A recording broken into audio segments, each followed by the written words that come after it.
حضرت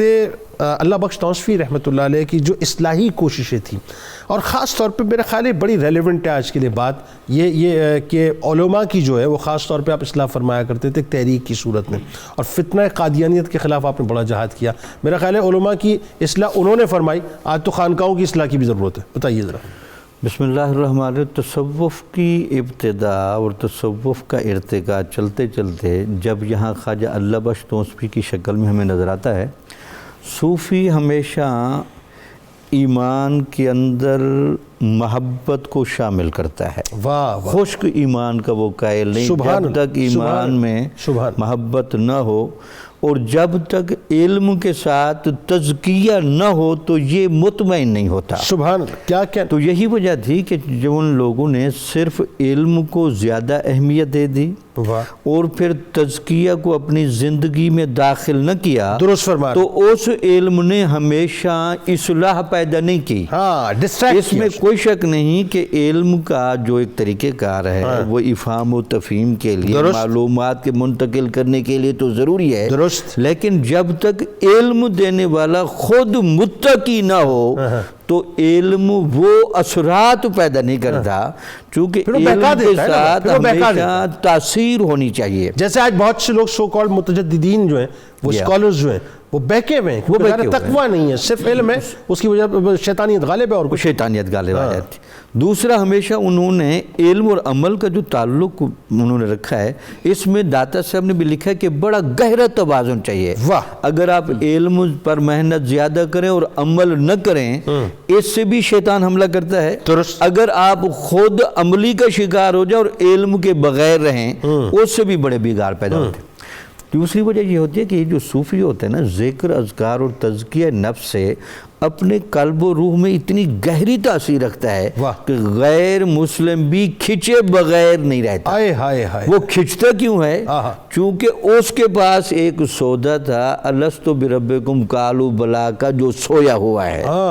ولی کے پاس وہ سودا اس کے چہرے سے نکل رہا ہے، تو اس کو سوئی ہوئی چنگاری جب اس سے اٹیچ ہوتی ہے تو وہ لپکتا ہے۔ وہ کہتے میرے گھر کی بات ہے جو میرے پاس نہیں ہے، ٹھیک ہے۔ تو کہتے آپ جب گزرتے تھے تو ایک ہندو جوتیاں گاڑتا تھا، تو وہ آپ کو جب دیکھتا تھا کھڑا ہو جاتا، وہ ایک سرائکی میں جملہ کو بھلے کو بھلی، یعنی بھلے کو ہی بھلا لگتا ہے، بھلے کو ہی بھلا لگتا ہے، ہاں، یعنی آپ بھلے ہیں، یعنی بھلے کا ہی بھلا ہو، آپ اچھے، آپ کو سب اچھا لگتا ہے، آپ سب اچھا لگتا ہے۔ تو پھر آپ بھی اس کے ساتھ ذرا خیر خیریت کے جملے کہتے چلے جاتے تھے۔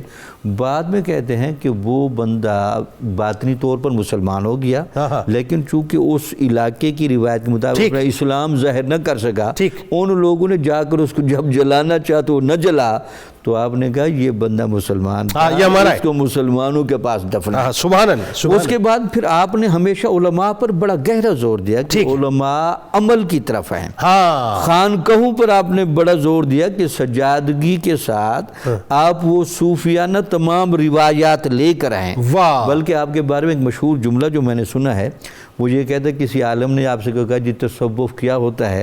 تو آپ نے کہا جی آپ 5 گھنٹے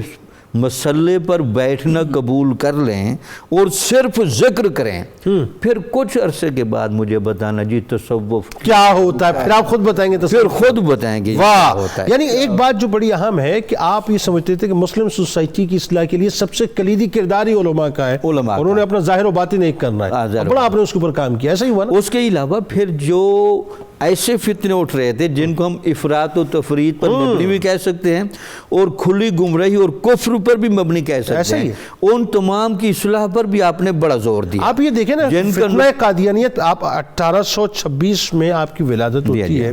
اور اس کے بعد 1857 جنگ آزادی ہے، اور یہ بالکل ایگزیکٹلی 19ویں صدی کے وسط میں جو ہے یہ فتنہ اٹھا ہے، لیکن آپ نے پہلے ہی جو ہے فتنے کے جو بانی تھے اس نے کتاب لکھی ہے تذکرہ مادی،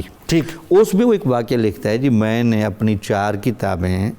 یہ براہین احمدیہ کی خواجہ اللہ بخش تونسوی کے پاس بھیجی ہیں، لیکن مجھے بڑی حیرانگی ہوئی کہ یہ کتابیں جب وہاں پہنچے انہوں نے کتابیں پھاڑ کر واپس کر دیا اور انہوں نے یہ جملے لے کر بھیجے جنہیں ہمیں اللہ اور اللہ کے رسول کے فرمان اور ہمارے مشائخ کے ملفوظات کافی ہیں، ہمیں نہ کسی نئے مہدی کی ضرورت ہے، نہ مجدد کی ضرورت ہے، اور نہ کسی نئے نبی کی ضرورت ہے۔ یعنی آپ نے پہلے تو اس فتنے کے اٹھنے سے پہلے خانقاہ سے آواز بلند کی، اور جب باقاعدہ اس فتنے کے اٹھانے والے نے اپنی کتب بھیجی تو تاریخی حیثیت میں آپ واحد شخصیت پہلی ہیں جنہوں نے اس کو چاک کر کے واپس آپ کی نگاہ بصیرت دیکھ رہی تھی کہ یہ ایک بہت بڑا فتنہ سر اٹھا رہا ہے جو کسی دن اسلام سے انحراف کا بہت بڑا سبب بن جائے گا۔